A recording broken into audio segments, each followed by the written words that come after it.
There's a town about an hour and 15 minutes south of here called Bloomington, Indiana. It had been forever known as a place where Bob Knight made the Indiana Hoosier basketball team a relevant conversation for every single sports conversation in the entire country. Now, it's known as the place that has the #1 football team in the country. Now, it's known as the place that is home for the Rose Bowl champions. Now, it's known as the home of the Heisman. Ladies and gentlemen, joining us, quarterback for the IU Hoosier football team, Fernando Mendoza. Hello. How are you, brother? Great. Hey, boys, really appreciate having me on. It was great seeing you guys on the sideline. And then during the end of the game, that great migration you guys made on our sideline. Yeah, it was a great migration. Thank you for showing us love. I didn't even think about calling it a migration. Yeah. That certainly was what it was. You know, as you know, the exit is right up that tunnel for us, so we were trying to get ahead of it. We didn't know how we were going to get from one end zone to the other. We looked at the Alabama sideline. They looked pretty bummed out over there. Nope. Indiana sideline, we're going that way. So we just started walking through. Thank you for showing us love. It was nice to see everybody. The vibes are obviously immaculate. Sig got a big smile and even a hug. Okay, even a hug. I told him, like, hey, it was an honor to watch your boys. But let's talk about this. It was an honor to watch your team. You're the first team in CFP history to be able to get through the long bye. And it wasn't rust. It was just rest. How do you think you guys were able to handle the amount of time off with the Heisman and everything else and still come out buzzing like you guys did? What are your thoughts on the prep that you guys had during that long layoff that nobody else has been able to succeed with? Yeah, I think Coach Cignetti and staff had a fantastic plan throughout that month break. And going in that first drive, we started out on the first drive and had a 3-and-out. They sacked us twice. And I can definitely see why teams can get off to a slow start, especially the first play. I was like, wow, this is real football again. I haven't played football in 26 days. Essentially, they had a whole another fall camp of just anticipating this game all the way up to the Rose Bowl game. And so I can definitely see why teams get off to a slow start. However, once we got that 3-and-out, we went on the sideline. We're like, all right, we're going to play our brand of ball. We know what we got to do. And we were so hungry for this game and all the anticipation of this game that's been brewing for the 26 days ever since the Big Ten Championship. We were ready for it and ready to conquer the moment. Yeah, it looked amazing. It looked fantastic. You're obviously spinning it to all your weapons. Tell me about the run game. Pat Coogan wins the Offensive Player of the Rose Bowl, which is obviously a special moment. I did not know that Kirk Herbstreit decides who the players of the games are. He wanted to pick the entire offensive line. They said that's not possible, so he picks Pat Coogan. You all go crazy for him. Tell me about the offensive line and obviously how important it's been to this entire run. Well, first of all, I want to thank you, Mr. Herbstreit, for that, because Pat Coogan getting the offensive MVP has been so huge for our team. I think it's given another boost and jolt of confidence for our offensive line. They've done such a great job this year, and whenever or any other player on our team gets an award, we always try to emphasize it. Hey, Pat Coogan, the rest of the offensive line, all those guys are ballers, and the only reason we're up at this point. And I think him getting that award has really shown the offensive line our appreciation for them and the world's appreciation for them, and really kind of given us a little boost and jolt, especially going against a really tough Oregon defensive line next week. Reese Davis, fantastic job up there. Reese delivering the ladies and gentlemen, a little misdirection a couple of different times. Yep. I love the delivery. I love the celebration you all had for him. And I appreciate that Pat, you said, was the one that basically gave the speech about you all being misfits, right? Quite a leader and a rallier for your entire squad, I'd assume. How many of those guys do you have? And do you feel like this is the tightest team you've ever been on? It looks like you guys love each other down there in Bloomington. Yeah, this is an extremely tight team. Not only are we tight on the field, we're very tight off the field. And Pat is, he's basically, if not the captain, one of the biggest captains on our team, and especially our offense. He always gives us pregame speeches, halftime speeches, and makes sure that we never have that complacency. And it's all a trickle-down effect from Coach Sig to the coordinators to our position coaches to then the leaders on the team to then really just throughout the entire team. So I think Pat is a great representation of that. He always boosts us with a little jolt of a pregame speech, whether it's a misfit speech, whether it's a speech he gave us before the Rose Bowl, or the speech at halftime saying, hey, Oklahoma, they were up 17-0. We don't want to fall in that trap. They're a good team. Alabama's resilient. Let's stomp them. Let's drag them to the deep end until the last bubble comes up. Then we could celebrate. Hell yeah. And so having guys like that on the team and having that mindset on that team is really why we were able to pull away. Oh, I love that. I just got kind of chills hearing like that. Yeah. And I couldn't even imagine Cignetti hearing one of his boys. Yeah. Yes. That's a good one. Yeah. That's good. Yeah, fucking last bubble, actually. Yeah. Yeah, we're talking about real death here. Now, on that note, the last question for me before the boys have questions, and we appreciate you, Fernando, taking time here. Obviously, the game is just a few days away. You warm up when you spit every ball you throw. is a tight spot, is a perfect spiral. And I don't want to jinx anything. You throw absolute darts. I mean, dots on a very regular basis. Every warm-up throw is a dart. Every warm-up throw is right on the money. I mean, you are a special elite ball thrower, brother, which is obviously great for the next level, and it's great for Indiana right now. There was one time, third quarter maybe? Yep. Maybe third quarter during a commercial break, you were spinning it. Yeah. Signetti walks. Do you remember this? Sig walks right in between you and who you're throwing the ball to. You clear his head by about that much, and then it turns over right into the hands of whoever was catching it. I thought you killed Signetti as the ball was rolled, because where we were standing, I was literally watching it all happen. It goes right over top of it. Is that a normal thing? And who's the person you play catch with all game? Is that the same person every single time? Yeah, so I would say during the TV timeouts, especially in these college football games, there's a lot of TV timeouts, and I would say it's not underappreciated, but a moment about college games that people don't talk about enough. You're about to get on the field, and all of a sudden you see the stick, and it says 3 minutes or 2:50, and you're like, wow, man, I'm ready for this drive, and I just got to wait. So I always try to I always have a routine, always like a way to get myself ready. I always get a lot of throws in with my younger brother or another quarterback, Grant Wilson, here on the team, and we're throwing. They're giving me tips and about my technique. Hey, shorter stride. Hey, be more stable. And then after I do that, I get some water, throw a little prayer up to God and to the man JC, and I get ready to execute on the next drive. And so I would say one thing about, the Signetti incident is I'm always very confident in my accuracy. I think that's not only, if not the most important, it's one of the most important components of a quarterback. And so it's something I pride myself on. And every quarterback, they would tell you they really pride themselves on their accuracy and the way their ball spins. Yeah, well, yours is tight. And Signetti takes a lot of pride in what you can do, too. Yeah. He just walked right. I mean, that ball was right over his head. And I'm like, I don't know how many people are watching this right now, but the entire world would have found out about that if that would have taken place. But instead, perfect layer throw right over top of Sig's head, turns over, drops right into somebody's hands, either Alberto or Grant. It was special watching you, man. It was a great day. Go ahead, AJ. Yeah, Fernando, I guess watching your guys' defense in person, it's a thing of beauty, how they play, how fast they play, how physical, how disciplined they are. I guess, how quickly did you realize that, hey, this defense is unbelievable? I know you got to campus about a year ago. I'm guessing in spring ball, you probably watched these guys fly around and knew you had something special. But what's it like to be on the sidelines and watch your defense just dominate?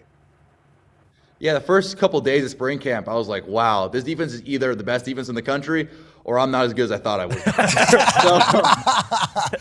So having that experience and be able to play against such a great defense through spring ball, through fall camp, giving myself a ton of tough days and a ton of tough looks, a lot of tricky looks, because Coach Hayne really does cook up the defensive looks.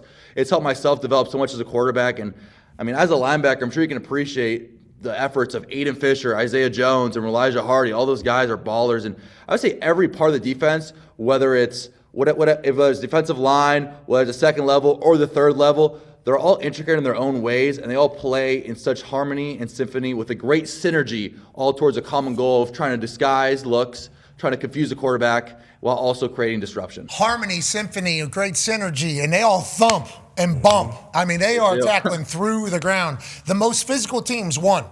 That is our big takeaway from the quarterfinals. The most physical teams, the most dominating teams in the trenches are the ones that won. I think that's going to continue to go forward, and your team has been special there, both on the offense and defensive line. Let's last question here about the game. Go ahead, Con, man. Yeah, Fernando, Riley Nowakowski seemed to be kind of an unsung hero for your team. He was lead blocking. He also picked up a massive third down, breaking a tackle, running up the sideline. Oh, here it is, perfect timing. What does he mean to your entire team? What kind of player and person is he? And also, just so you know, the edits right now on social media of you after dropping a however that leads into you just slicing and dicing the Alabama team is just absolutely fantastic internet. So hopefully you see one or two of those.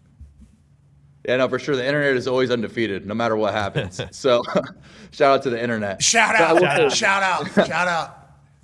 But Riley is, he's a great player. I think on the field, he's a tight end, but he's also a little bit like a fullback. He's like a college Juszczyk, like a college Kyle Juszczyk. Obviously, Kyle's a fantastic player, so his praises are there. But I would say he's a college version. Not only is he fantastic in the pass game with that big catch, but he's like a little muscle bowling ball. And so whenever you always throw him, he's going to get the maximum yak. And he's also so fundamental in the ground game. He's a great lead blocker. He's essentially the fullback of our team. And to have that is such a great fundamental because, like you said, all the teams, the most dominated teams throughout the quarterfinals, they're the ones that won the game. And as long as everyone loves talking about the quarterback and the receivers and the skill positions, but it really comes down to the line. And he is just like an added boost, like essentially another offensive lineman that could also catch the ball to our team. You guys are moving his ass. He was, I mean, the amount of motion he had, like a Tyreek Hill. Always. Jersey was filthy. Filthy, early. I mean, you had him all over the place. I'm like, is that because it's too big of a body to be moving as much as it is?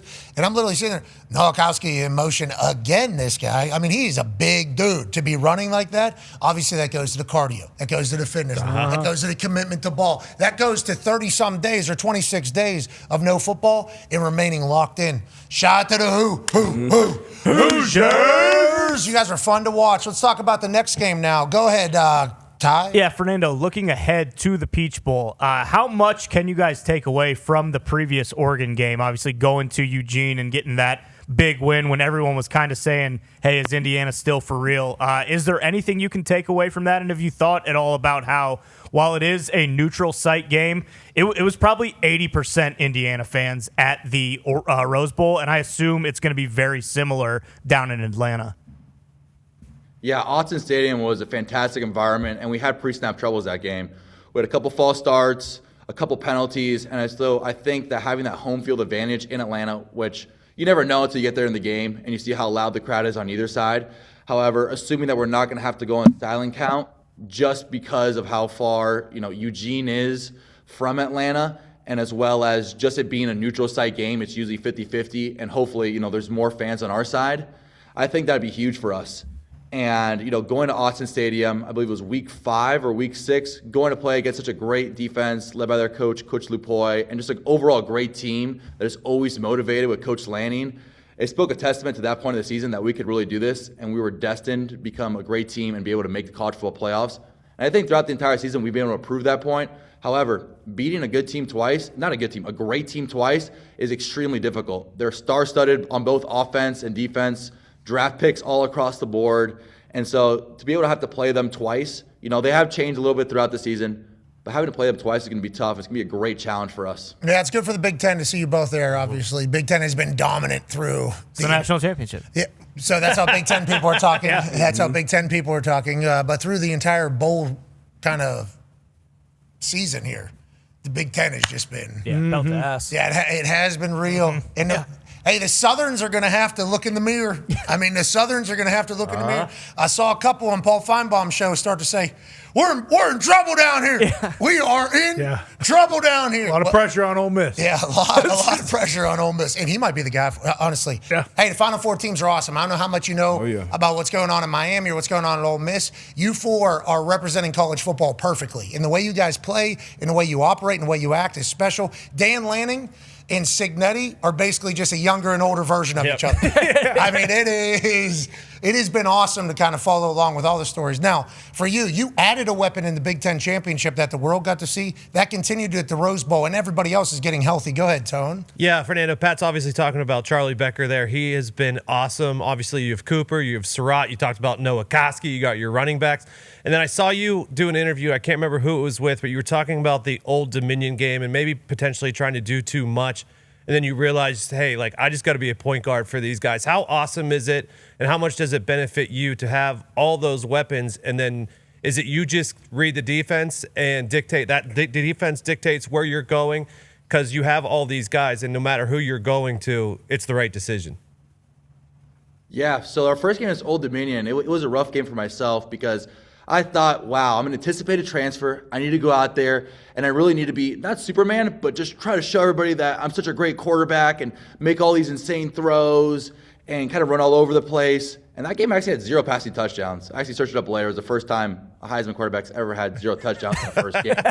So, able to bounce back from that. But after that game, my quarterback coach and I, we sat down and we said, hey, you just got to be a point guard. All you got to do is be a point guard, distribute the ball. When the defense gets too much depth, just check it down.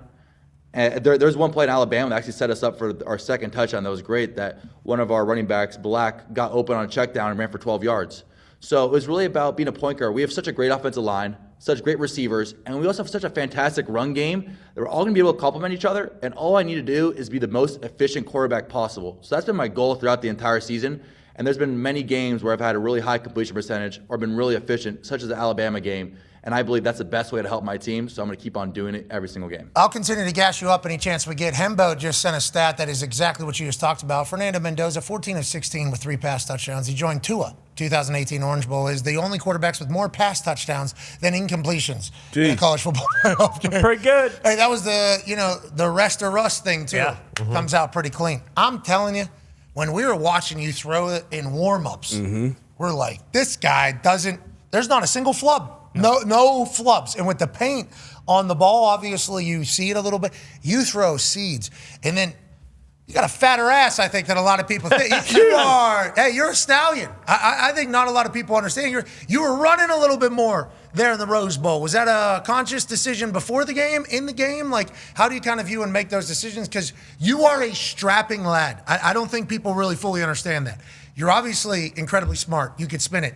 You're tall, and you are thick. I mean, you are, pause, obviously. Yeah, respect. You get it. Respect his entire He gets thing. it. But you're a big dude, and you were moving, brother. I don't think any of us expected that. I don't think Alabama was looking for that as well. Is this part of your game we haven't seen, or we just don't respect enough, Fernando? Yeah, I would say with a fantastic offensive line, we really haven't been able to see my run game too much. And, Coach Owens and the strength staff here got me up from, I think, 205, 210 to now a low of where I need to weigh in weigh-ins every week at 225.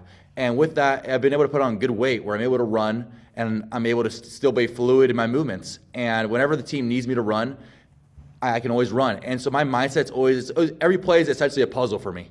I have 5 or 6 options, with throwing the ball. And then my 6th or 7th option will be, let me just run the ball or throw it away. And so sometimes when, there's a 3rd down and 3 that we had that was pretty crucial, they bluffed cover 0, was able to tell their bluff, going through my progression, wow, no one's there. Alabama did a great job. There's a reason they're in the college football quarterfinals. Like, they're a great defense. At that point, hey, I got to put my body on the line, I got to maneuver something, and I got to go get the 1st down. And so whatever my team calls on me to run, I'll always be able to run. Oh, my gosh. Just listening to you frame it as a puzzle. Because you're a nerd. You're a football nerd as well. So not only are you 6'5", can move, can spin it, you're also a football nerd. And it being phrased as like every play's a puzzle, basically. And then in real time, you're just, Queen's Gambit on the ceiling. We're figuring it all out. Middle of the play. Yeah, This is a good football team. Man, they're pretty good. Wow, they bluffed me. You got me. All right, let's see what's next. I would actually, I would actually like to see you fill out one of those puzzles, or hey, point at the bikes so you prove that you're a real human. Because a lot of people out here think you are maybe a robot or controlled by AI. So what do you like to do with your teammates? What human hobbies do you like to do with the boys? Yeah, the boys, especially here in Bloomington, Indiana, it's a very fun college town.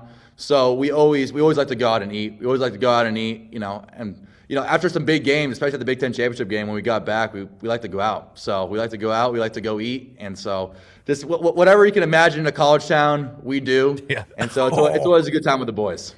I love to hear that. Feels like you guys don't want to say too much on national television here, but, not trying to throw anyone on the bus because we are focused on Oregon. And after Alabama, we got home at 5 a.m. So at that point, it's like, hey, we're always on to Oregon. But, there are times that we have fun. And I think that's the best part of college football. If you ask any players who've played college football, it's not only the big wins, it's hanging with the boys after the wins. Yeah. It's the crazy nights after the wins. It's the great moments. Hey, that's what we're doing it for. Go ahead.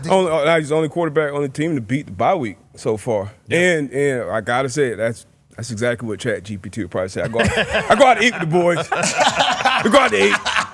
Food. Hey, I like the people are saying you're an AI quarterback, brother. It's a great time to have an AI quarterback here in Indiana. You're doing great things for us. We appreciate the hell out of you, man. Muchos gracias, amigo. Appreciate you guys. Thank you so much. God bless. Hey, no problem. See, I spoke some Spanish there. Did you hear that? I thought I really did it. I thought I nailed that. You said absolutely not, gringo. Is that what you said right there to me? No, I mean, your Spanish is great. Your Spanish is great. You can definitely go through a lot of Mexican restaurants in Indiana. There's plenty. Yeah. There's a lot of them. Yeah, we can't wait. You're the man, ladies and gentlemen. Fernando Mendoza. Fernando.